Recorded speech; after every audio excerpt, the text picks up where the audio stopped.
Hi, am I live? Am I finally? Are we there? Uh, Let me see. I need some response. Hi. Oh my gosh, I was so scared. Like the YouTube wouldn't let me come on for some reason, and yeah, I got lucky, I guess. Whew. Hi everyone. Thank you, hi, for tuning in from Switzerland. And everyone else, I don't know where you're from. I know someone is from Florida. It's let me see if I can get louder. It's morning in on a Sunday in Indonesia. Hi, Sarangi from India, Mr. Thingy from Pittsburgh, Pennsylvania, Kentucky, USA. Oh my gosh, you guys showed up. I'm so happy. You know, one of the things about coming to these kinds of life is not knowing if people are gonna come or not. So I'm really happy to see, you guys spring into life and all the hellos I'm getting. Elsa from Canada, it's 10 p.m. over there. And Gianni from Boston, Massachusetts. Loretta from Singapore. Oh my gosh. And Tomato B from South Korea, Mexico. Oh my gosh, you guys are tuning in from all over the world. It's amazing that we're all connected. Margaret, you're from Brunei, which is super close to me. This is like everyone. We've got France. We've got everyone from all around the world. This is freaking amazing. I'm so grateful that we're all connected. Uh, First of all, I want to welcome you guys to this stream, and I believe there will be a rerun for those who cannot make it. And this is sort of a thing that I've been trying to do for a while. I do get a lot of plant troubleshooting photos on Instagram now and then, and I have shared some tips and advice that I wish could be more public because they're kind of useful for everyone's, just growing. So Plantingo basically reached out to me and they were trying to get me to promote their app, and I super love the app because it's all about troubleshooting, sharing your plant care tips, and journaling. So this is like super important for the channel. And hello, I want to say hi to more people. Cilacap from Indonesia. Hi, that's near me.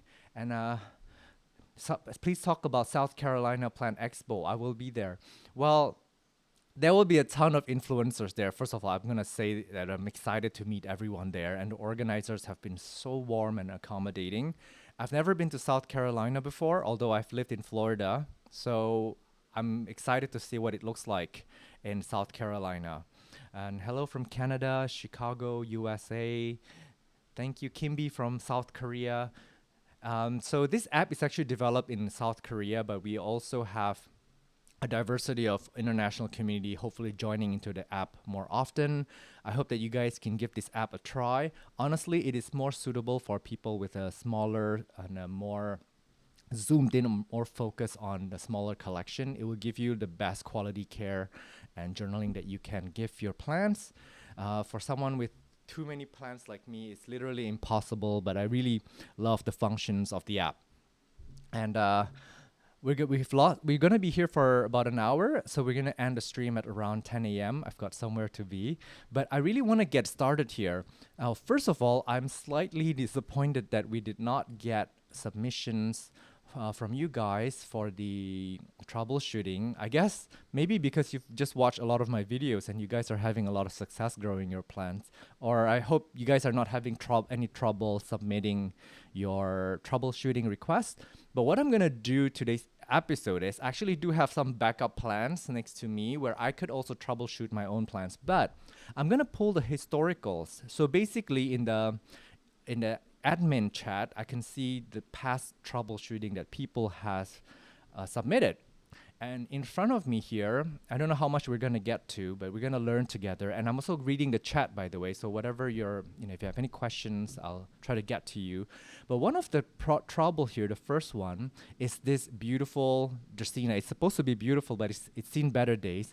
But from the historicals, you can see that it's got a woody main trunk, and it's put out some 2 vines out of it. Now, this plant is a little bit aged. I would estimate the age to be maybe about 9 months for the mother plant where the woody trunk is, and then someone cut it, and then the 2 new sprouts have come out, and that I'm guessing is another 6 months. So this is a pretty old plant. Now, based on what I see here, the first advice I would give this person is, they actually sent a bit of history. I recently repotted a lot of brown leaves, and I'm starting to water more frequently due to the leaves, and the leaves turned yellow. Do you think I water too much, and can it be safe? And it's no pest. So one of the problem here is when you guys do your repotting. Hi Anna. When you guys do your repotting for your plants, the roots take about 1 to 2 to 3, sometimes up to 3 months to actually adhere to the new media. So keep in mind when you repot a plant, the root is taking in water as efficiently as it should be. So that's an adjustment period. So your leaves are gonna be droopy for a while. So that's one of the things to keep in mind when you're repotting. Maybe the potting media wasn't ideal to you, that the plant came in and you just wanted your own mix. Keep in mind that the plant is going to suffer for the next few months. So I usually repot only when it is super root bound. That means that when you take it out of the pot, all you see are like root balls. In which case, I would massage the root ball a little bit to relax them, and then put it in a bigger pot, but I would not disturb the original root system. And I just put potting media around it to let the root grow into the new media. Now, some people opt to wash off, take out a plant, maybe it's not root bound yet, but you wash off the original media and you just put it into your own potting mix. That's going to be pretty detrimental for the plants, and I really don't recommend it unless it's a matter of life and death, like maybe it's super pest prone or anything like that. So I recommend to keep your plants where possible in the original potting media until it's super root bound. And you just want to make sure you water according to the media that you have on your hand, whether you bought it from a store or from a nursery. Let it dry out completely. Sometimes it's every week, sometimes it's every 3 days. Use your instinct, use your watering meter, put your finger in the soil. But I don't recommend to do a clean wash and repotting. And now, one of the problem is if a plant like this has dropped a lot of leaves, suddenly it turned yellow, usually that is a sign of overwatering. As this plant, the person has mentioned that ever since repotting, they're watering more frequently. I recommend when you repot a plant to water less in the beginning. Hi, JG from Philippines. I see your comments a lot. Nice to meet you in this live. And a bunch of people that I couldn't say hi to. Hello.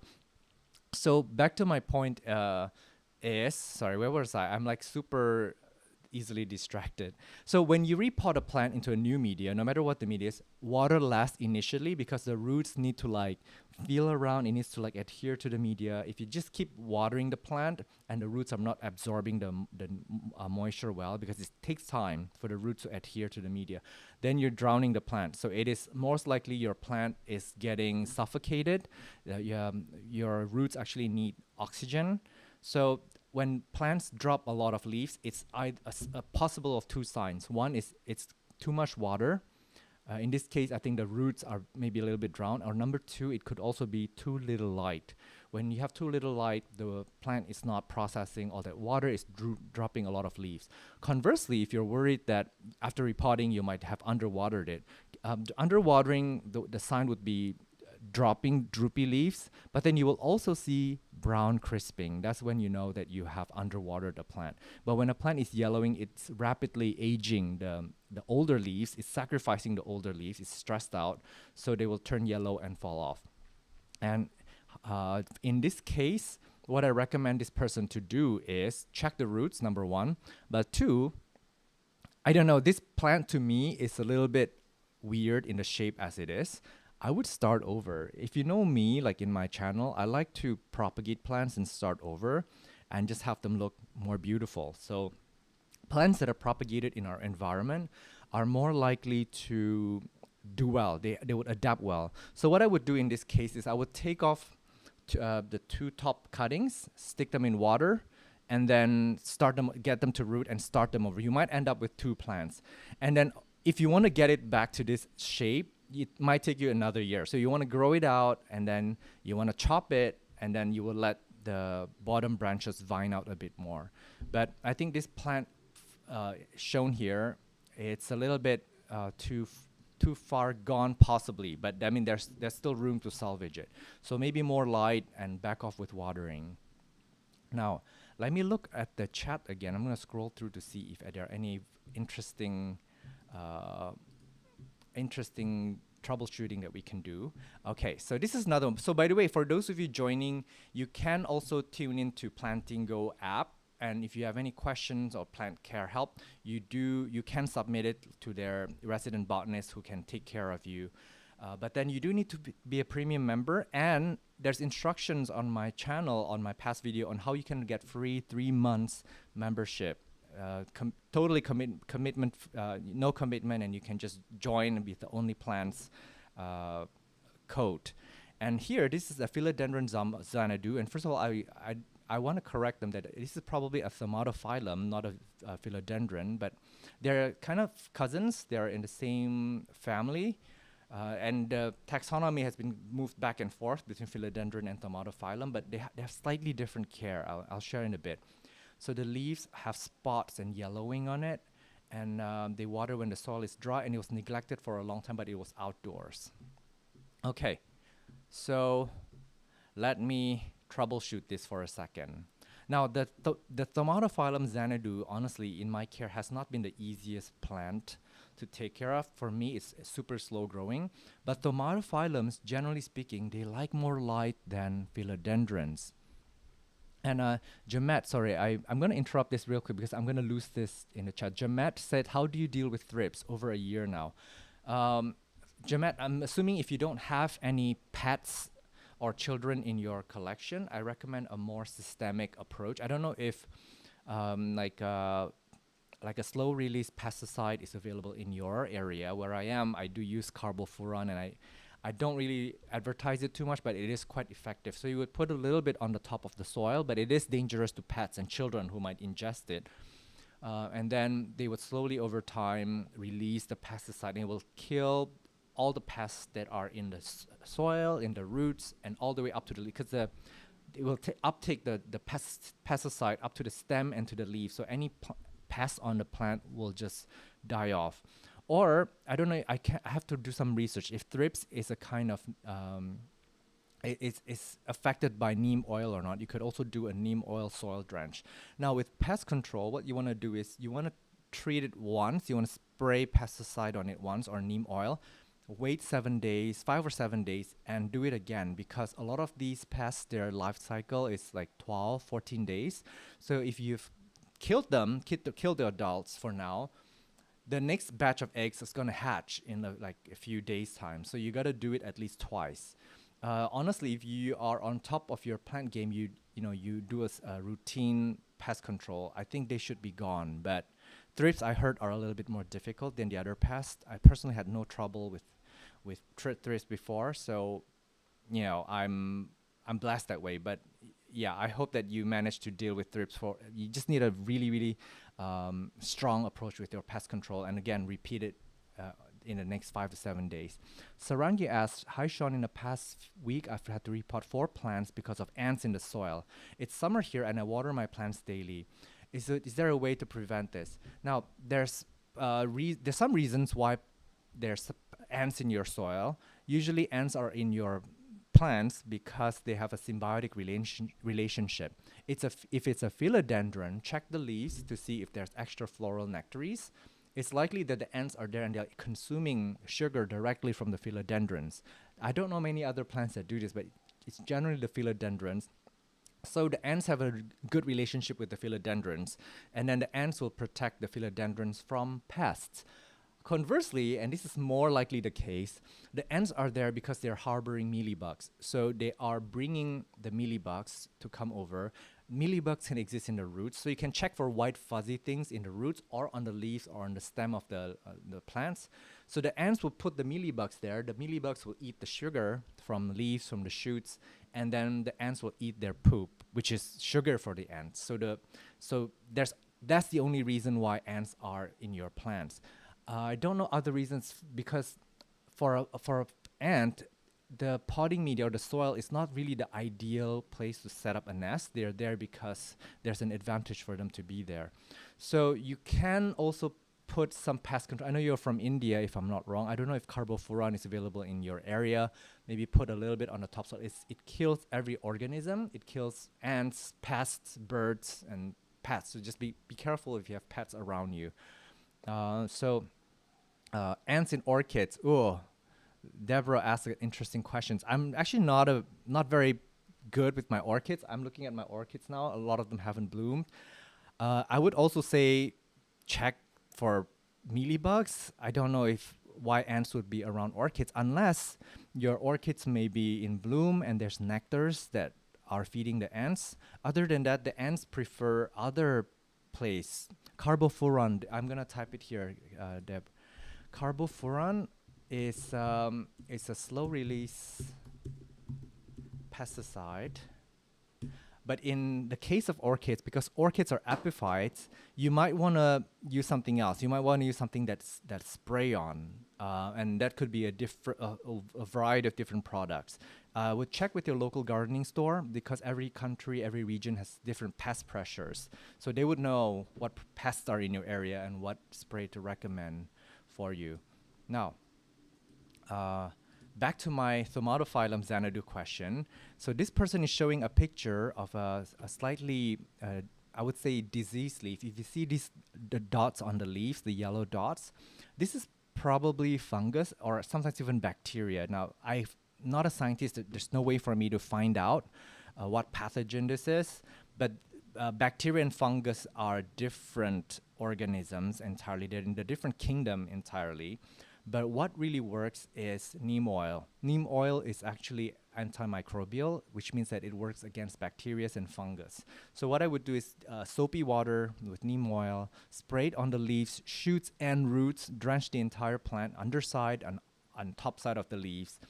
And do it in the evening because they cause photosensitivity. And if there are any pests in the plant, they would also take care of it. Although the Thaumatophyllum Xanadu is not particularly pest prone.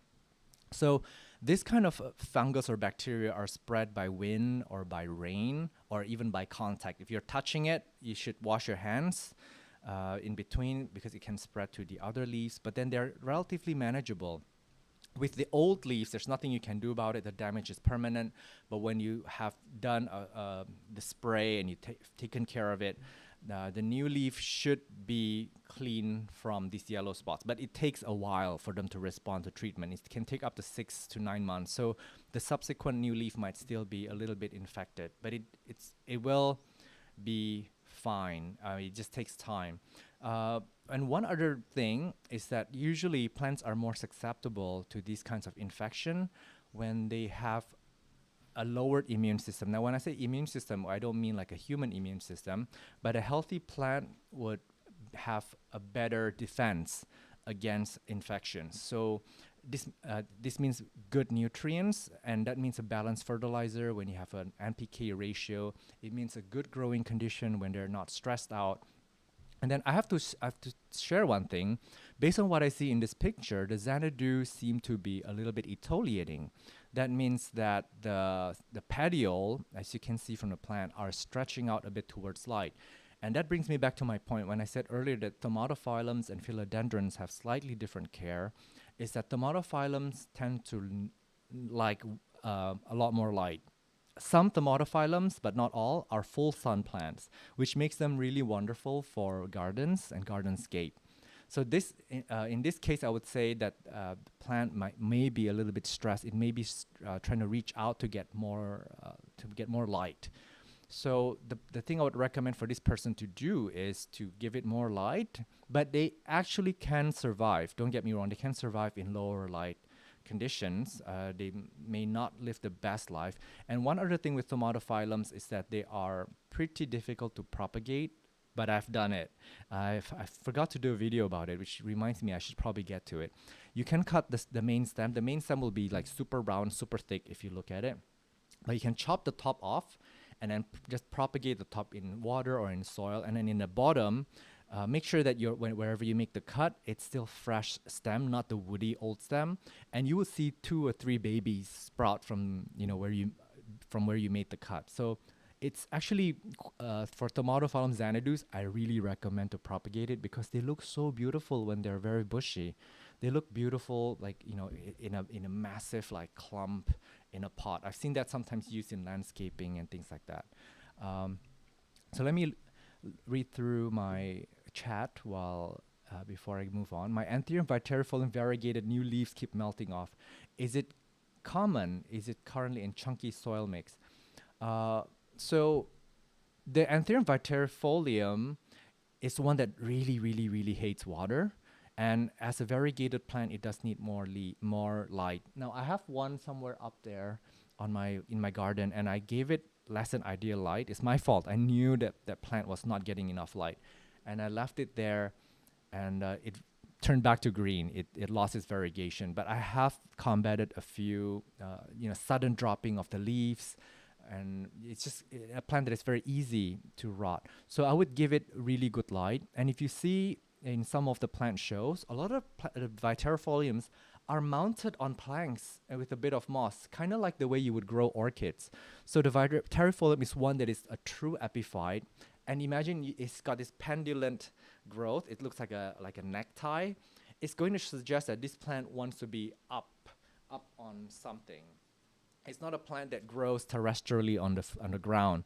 So it's used to a lot of airflow, air movement, and it's used to growing on maybe like little crevices on the tree where it dries out completely. So keep that in mind when you where you place your viterifolium, and also the chunky potting mix may need to be even more chunkier, or you just need to back away with watering a little bit more.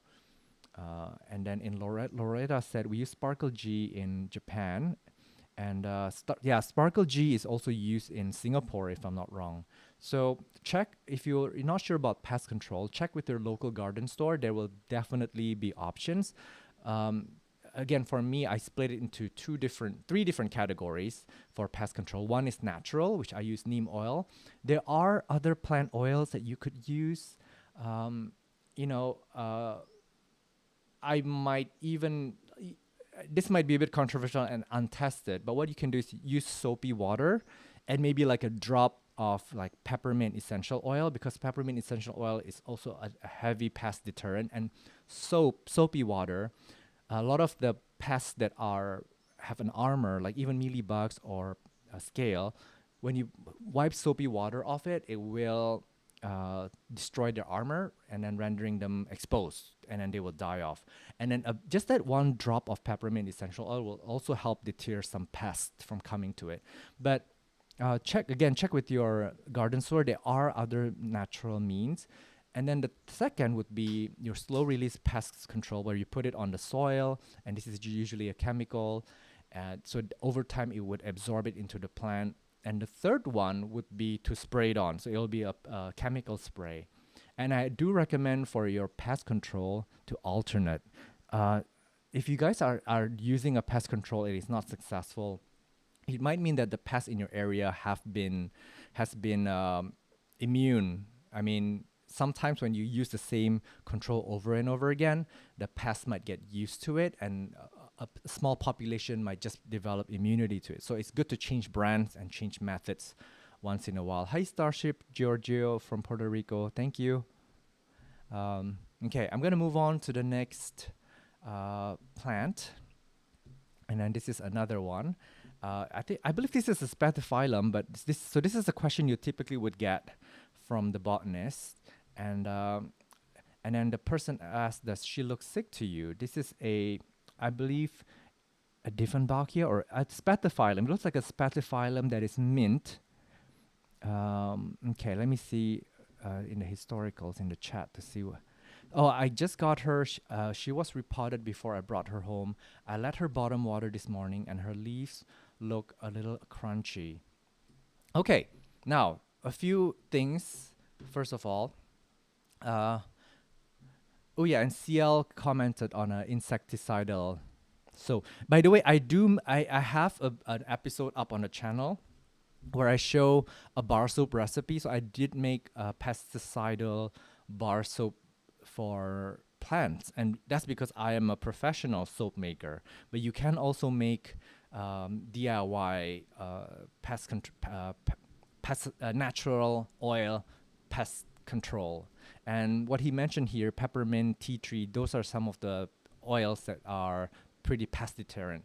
Okay, back to the spatiphyllum. This is actually really beautiful. If I'm not wrong, I see a lot of this when I was in Manila, in the Philippines. I haven't seen many of these in Indonesia. beautiful, beautiful kind of spots. For me, this reminds me a little bit of Dieffenbachia, and definitely one that I really am quite drawn to. But one of the first clue here is that she mentioned that this was he or she was that she was reported before that she was brought home, and that this gives a clue already. A plant that is just repotted for the next few weeks will always be droopy. So it just needs more time. And then for a plant like this, the spatiphyllum grows in a rosette pattern. So I would recommend one, bright indirect light, but number two, I would rotate it every week or so. That's something that most people forget. Hi, Power of Chi from New York City. There will be some New York City episodes coming soon, by the way. So rotate the spatiphyllum every week or so you can maintain a beautiful rosette form, and you can get uniform light, unless you have beautiful top light somehow, even top light from above. And then water less first. I would just keep the media slightly moist, especially just keep the top. I don't know if it makes sense. Keep the top of the soil sprayed with water, and then maybe do that every day. But you want to keep the inside of the pot relatively dry. Let me explain. When you have the top of the potting media a little bit moist, the moisture can come down. The moisture can induce humidity inside of the pot, and that is the condition that the roots love to push out new roots and to attach to the soil, to the new potting media which it was given. So a plant that has just been repotted will never be rigid, sturdy, strong right away. It's really rare to see that. They would always like droop for the first few weeks. And if you bottom water it, or if you drown it with water too much, that really is one way that you can overwater the plant, because the water that you give it is not effectively being absorbed by the roots that hasn't adhered to the media yet. So I would not recommend bottom watering it. In this case, just keep the top sprayed with water, keep it slightly moist every day, spray it down, but keep the inside dry but humid, and then the roots will slowly grow. And that's when you increase your watering a little bit more often, or you might want to even drench it once in a while, keep it like super soaked, and then let it dry out completely, soaked, and then dry out completely. That's actually the condition that the plants like. Usually plants prefer to just get like evenly moist and then give it a dry period. And thankfully for spatiphyllums, they do let you know when they're dry and they're thirsty. Their leaves will actually droop down. Of course, you don't want to let them droop down for too long in between watering. But I also want to say that if this is a mint variegated spatiphyllum, it just adds a layer of difficulty for this plant, because even the green form, I know a lot of you guys have challenges with it, but the mint variegated would need more light. It would need even less water than the green form. So just keep that in mind. Now, I'm going to scroll up a bit because I am seeing some questions here. Killer mite in Australia. Someone recommended a mite control in Australia. My alocasia are constantly having spider mites. I use neem oil as preventative, but how often should I apply neem oil? Weekly? Okay. So it really depends on your environment, first of all. But I think the general rule of thumb, I would say maybe every 3 weeks. But for the neem oil, you do want to spray down the leaves, the shoots, and even the roots. So you want to drench the entire thing. And you want to do it in the evening, or better yet, do it indoors if you can, away from strong light, because it can really burn them if they become photosensitive a few hours, even a day after you spray them down with neem oil.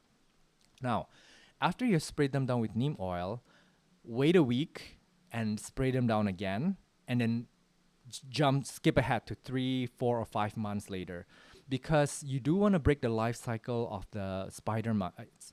The spider mites that you've treated with neem oil now will have died off, but then a new generation, the eggs will hatch, and then those are the ones that will grow up. So do it now, spray neem oil now, and then spray it again in a week, and then wait, every 3 or 4 months to do that again. I might even alternate between chemicals if you don't have pets and children around you. So one time neem oil and one time with chemicals. Or I have another trick for you, Alwilda, and for those people, for calatheas, alocasias, and a lot of the plants that are prone to spider mites, what you can do is, you have a pot of plant. For me, if this is an alocasia, what I would do is, I don't know if I have a best example around me, water this plant, and then take a clear plastic bag. You want it to be clear because you want the plant to receive light. Place it over the whole pot and tie it with a rubber band. And this is to seal in the humidity inside. So any water that you gave the plant in the soil level will evaporate, and then you would see in like a matter of hours, the whole plastic would have condensation on the plastic. That's when you know that the inside of this contraption here has reached 99% humidity. Now, you want to keep it in there maybe for like a day or two, and then open it up. And if you keep your plant in that contraption for too long, you risk rotting and stressing out the plant. But if you do it for like a day, and then you release it, and then the logic behind it is the spider mites cannot survive 75% humidity. So if you have created this condition where it's like 99% humidity, they really, really, really do suffer. So when you do that, they will die off, but of course they still have eggs. So you want to repeat this process for another week or so. And again, with spider mites, you can kind of, if you have a jet spray, you can kind of knock them off. You can kind of wash them off. So manual removal and then using this tented approach. Or if you have like a bathroom with like a decent amount of light, just an extra bathroom or something, and you just group your plants together that are spider mites infested, put it in that bathroom, turn the shower on. I mean, for a bit, turn the shower on. Just keep the bathroom wet, and then keep the light on, and just close the door, and then the humidity in the bathroom should reach above 75%. And in that situation, you might also want to have like a little indoor fan so that there's circulation going on in the bathroom. And with the light on, maybe at least 16 hours a day. Just keep your plants in there for like a few days. And that should take care of the spider mites. Because again, spider mites hate humidity. They cannot survive in over 75% humidity. So if you want to use a method that is like chemical free or whatever, you can try that method as well. And it's especially good if you're traveling too. If you're traveling for like a weekend off, just put your plants there, and the humidity will also take care of the watering. You won't have to water the plant as much. So when you come back, you'll probably have like lush, healthy plants. But keep in mind, you don't keep them in the dark because they do need light. So any light bulb will do, and it will really help the plant along. And I have another question. Young Forever. I repotted an elbow and a thigh 2 days ago because they were root bound. They look so sad. Thanks for letting me know that it's normal. Yeah, it will. When you repot, repot a plant, you give it a new media. It does take a while for them to like feel around, for the roots to like adhere to something, because it's literally, for them, the roots are like organs. Imagine if someone took out your, I don't know, intestines and put it in someone else. You wouldn't bounce, you wouldn't get up right away and start running around. It will take it will take time for it to, to adapt. So many farmers here are still use super traditional pesticides, squish, garlic, bird's eye. Yeah, actually, some Gregorius mentioned something. A lot of the plants that we have in our garden, like, actually really work through as pest deterrents. In nature, there's an ecosystem where plants can kind of take care of each other. So, using like garlic or whatever, I've not really tried it because I don't want my house to smell like garlic, and I don't like to use chili, but it sometimes can work. But just keep in mind, I've heard of cases where it's too much, too concentrated, and they do burn the plant. But I know that the garlic and the chili thing works far better on like caterpillars and snails, rather than the nematodes or the smaller pests. And then, can I use isopropyl alcohol to kill mealybugs and spider mites? Sandy, I think that might be bringing a gun to a knife fight, because the alcohol, for me, when you touch it, you can already feel it drying up your skin. I would dilute it a lot, but I think soapy water would be a far better approach to mealybugs and spider mites. And on top of that, you can also clean the leaves of the plant when you use soapy water. And some people do comment down below if you think that alcohol works, if you've known if it works. But for me, I just feel like if it hurts, it feels painful on the skin. If it's drying on the skin, it might do that for the for the leaves. And someone says pests hate Thai basil. Exactly. So I was actually even thinking, this is a thought that I've always had, but I've not really tried.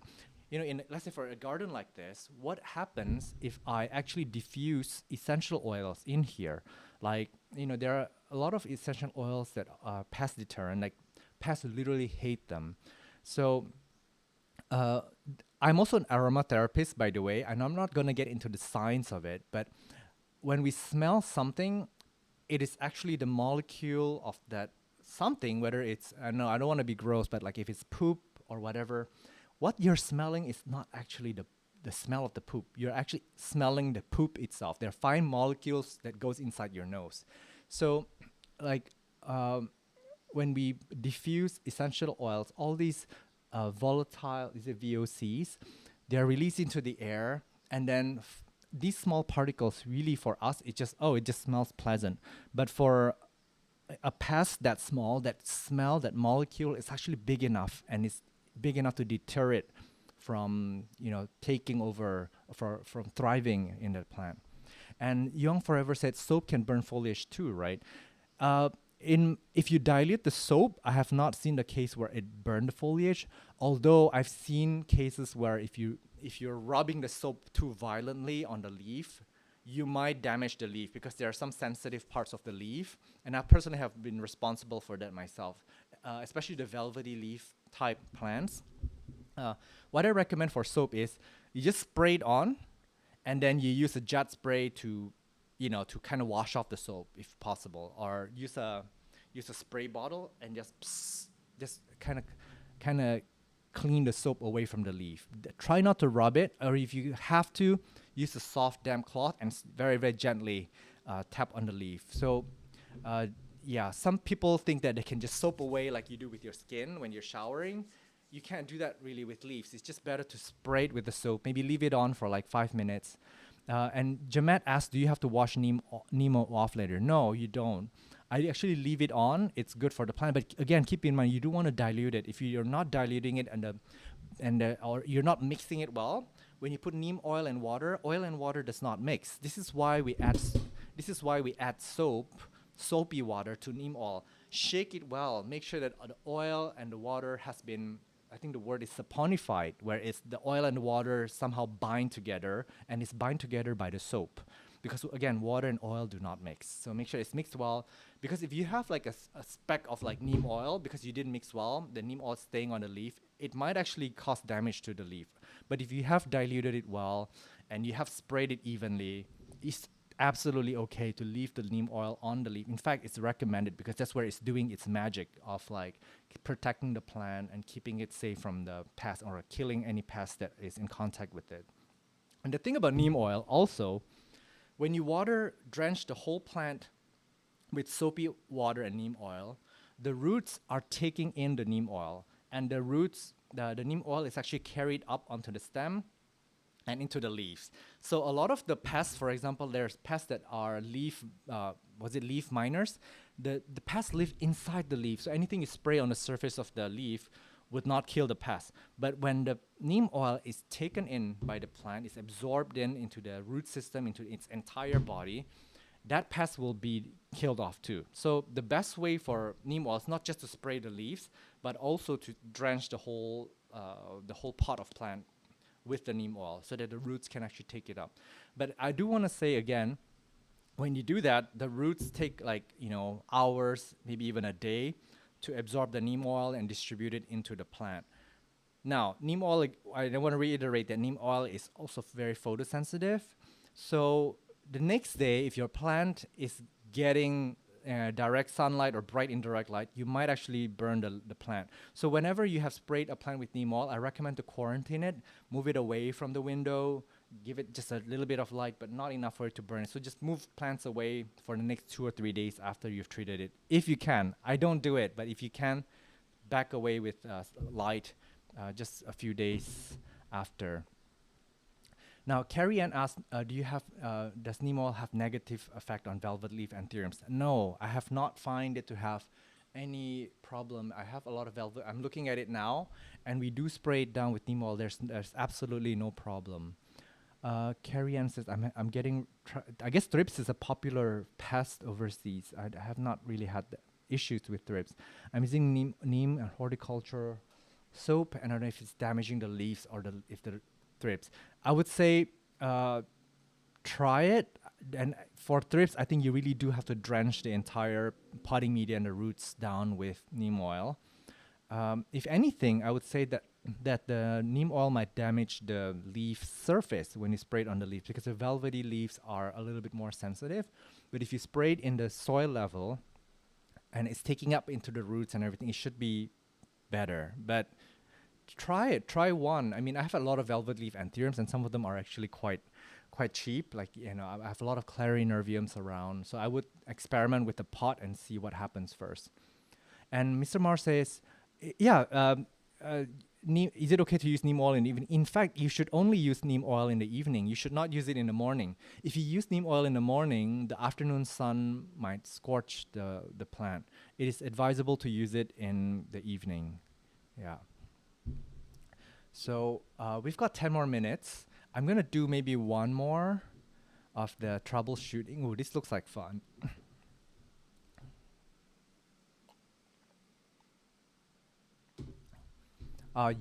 Jung says, I vote for more lives. I mean, I love this too, because one, YouTube actually rewards you when you go live. It will push your older videos, you know, your feed to push my videos to your feeds more often, because they really want to encourage creators to go live.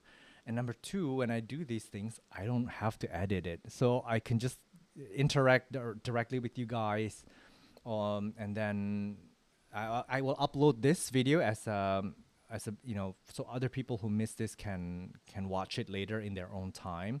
And I literally don't have to edit it. And it's just really good for the algorithm. And it's also very good for me to be able to see some of your names. I do see some of you in my comments sometimes, and I try to reply where possible. But it really is different when you're able to like read directly and say hello to people and things like that. Although I feel a bit vulnerable going live. I don't know if you notice in my usual episodes when I film like this kind of setup, it's actually heavily edited because I stammer and I get nervous and things like that. And now I feel very vulnerable because I could say the wrong thing. I don't know. So, but I have to get past this sort of fear of public speaking. So this is maybe one way to get over it. So this is another plant. Let's look at it. Philodendron Mame Silver Cloud. Oh, I love this plant. Problem with the leaves. There's a yellow hello, the water every once. I'm reading the diagnosis here. Near humidifier, bright indirect light, no new plants. Okay, reported 2-3 weeks ago. So, yeah, that's another thing. I guess one of the common issue that I see here now is that people are reporting and they expect plants to perk up right away. But there's some trouble here. I am looking at there's some worrying things on the edges. I don't know if you see that. This like brown crispy thing with the yellow around. That to me, if you watch my shorts, that letter C is a kind of bacteria or fungal infection. Let me see. It could also be burn. It could also be leaf burn, but hang on. Let me see some of the other. Okay. This is a little peculiar, but it could be a multitude of things. And for this one, I may not fully understand the problem. But for me, when I see a letter C type thing here on the edge of the leaves with a bit of a yellow, it's a kind of infection. Usually it's fungal or bacterial. But they're usually different from this. They are a bit smaller. So this is something's going on here. with this plant, and it's happening on the outer edge of the plant, so it's not burned, because when you burn up the leaf of a plant, it usually manifests sort of in the middle or throughout the leaf. So something's going on here with this plant. Let me see if I can see a close-up of the other leaves. The other leaves seem okay. I don't know if this is like an older or newer leaf. Let me see after repotting. Let me see if I can read more of the history. Yeah, I'm trying not to cheat here because someone did troubleshoot this plant already. But it looks like it could be a deficiency of some sort. Definitely not nitrogen, because nitrogen deficiency would look different. So yeah, for this one, I really have no answer, except if you have no answer and you don't know what's going on with the plant, first of all, give it good care. If this is a deficiency, check whether your original potting media or whether your new potting media have any nutrients in it. Give it a balanced fertilizer. And the best way, if you look at my video also, the best way to introduce fertilizer quickly is not to the soil, it's foliar spray. So for those of you not familiar with that episode, check out my foliar fertilizing episode, because that is one way for you to absorb for the plant to absorb the nutrients very quickly. But also looking at this, I was gonna guess also that there could be over fertilizing, but usually the over fertilizing, the burn marks would appear from the center of the leaves outwards. So this is something else entirely. I would also recommend spraying neem oil. Again, neem oil is sort of the holy grail here, because if it's a fungus or bacterial infection, that can also stop it from spreading to the other leaves. Other than neem oil, you could also check your local garden store. They usually would have antifungal or fungicide, and for me, I have one product that is a bactericide that's also takes care of bacteria. That's all available only here in Indonesia, because it's got like Indonesian label and all that. So I sometimes would use that, and it works. Usually when I don't know what it is, spray it down with fungicide. The fungicide really don't harm the plants in any way. Just make sure you dilute it, and then it will be a preventative. In case it's a fungal disease, it will stop the spread. For my plant collection, again, when I have these kinds of issues, I spray it down, and then subsequently I'm looking around. The new leaves will be okay, will be fine. But if you are looking at this plant again, and only one leaf is severely damaged like this, monitor it. If it spreads, if it gets worse, you might want to cut it off, or you might want to move that leaf away, like tie a trellis and tie it away, so make sure that it's not in contact with the other leaves. If this is in fact fungal infection, when the two leaves are meeting, they're touching each other, there's a likelihood that the infection will spread. And also sometimes the infection is deep down in its main stem too. So that's why you want to spray the entire plant down. So we have like 4 more minutes. Power of Chi said, could it be a pH problem? Interesting. Now, we've not covered pH in this channel before. Something that I meant to get to. pH usually, it can be trouble, but then for a lot of the plants that we grow, the tropical plants that we grow here, they are quite adaptable to different levels of pH. I would say more sensitive plants like the maidenhair fern, I have one on the floor. Maidenhair fern, even some begonias are very sensitive to pH. So pH will affect how much nutrient the plant is able to absorb. But then again, for most of us, that should not be the immediate concern, but getting the pH right would be the advanced and sort of the next step.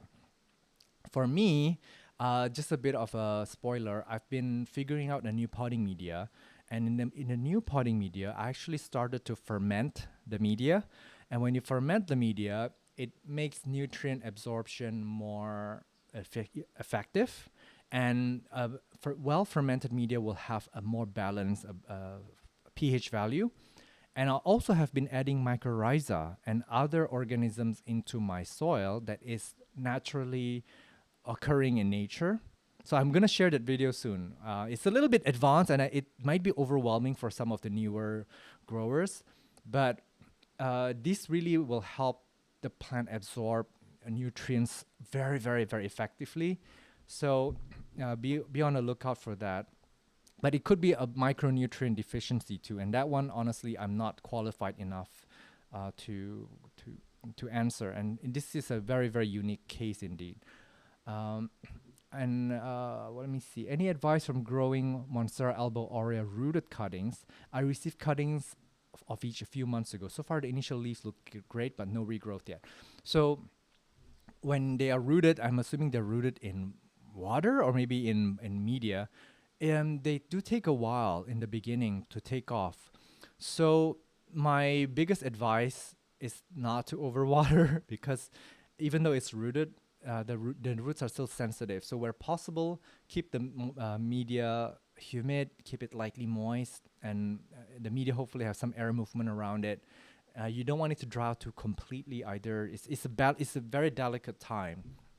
Now, for the new leaves to come out, it does take maybe 2 to 3 months for each leaf. But then, when you have like a solid 5 to 6 leaves that are like nice and sturdy, you should have a leaf every month or so. And my Ethereum fingers is in distress. It's not growing new shoots.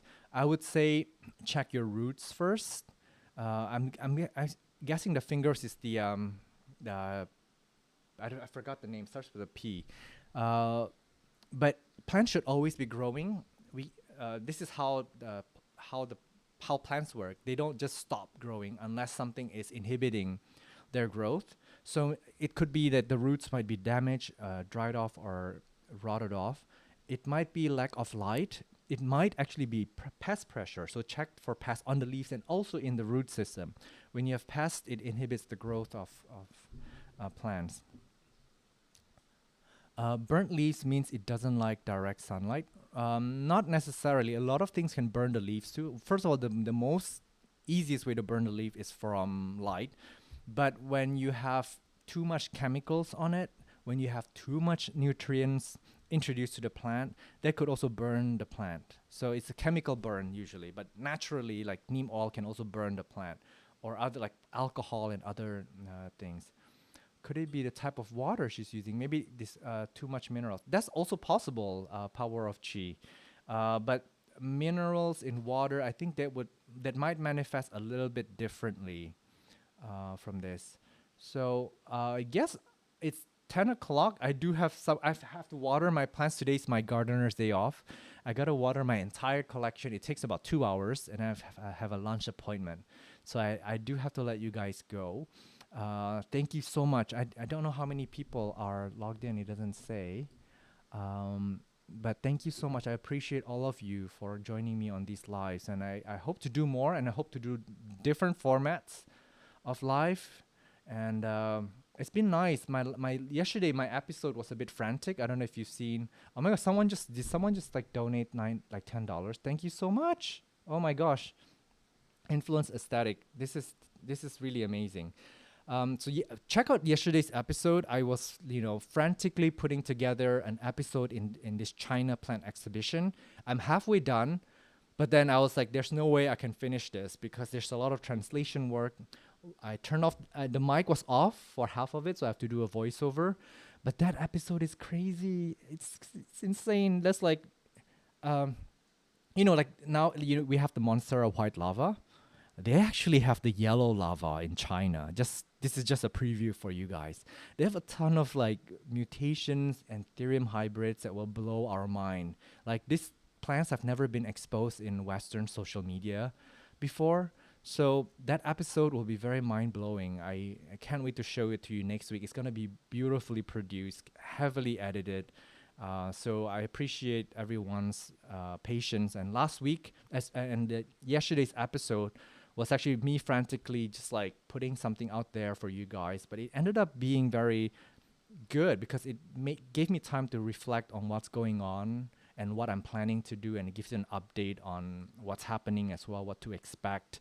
And then also, again, my commentary on the plant market, which came out of nowhere. I just was filming and I just said it out loud. That's important. So yeah, I appreciate you guys. Thank you so much. And I will try to do this once a month. I don't know if I can do more because I am traveling like half the time. But this has been really been a really good Sunday so far. I must say this is a morning, and I'm already having an amazing day. And I hope that you guys are having a great Saturday night or a Sunday morning, Sunday afternoon. Um, I'm gonna close this window now. Again, thank you. And thank you again, Plantingo. I think you're a super app. You're an amazing app that's designed with so much, passion and knowledge for plants, and just the drive to make us better growers. So, yeah, I'm gonna bid you guys farewell. Bye.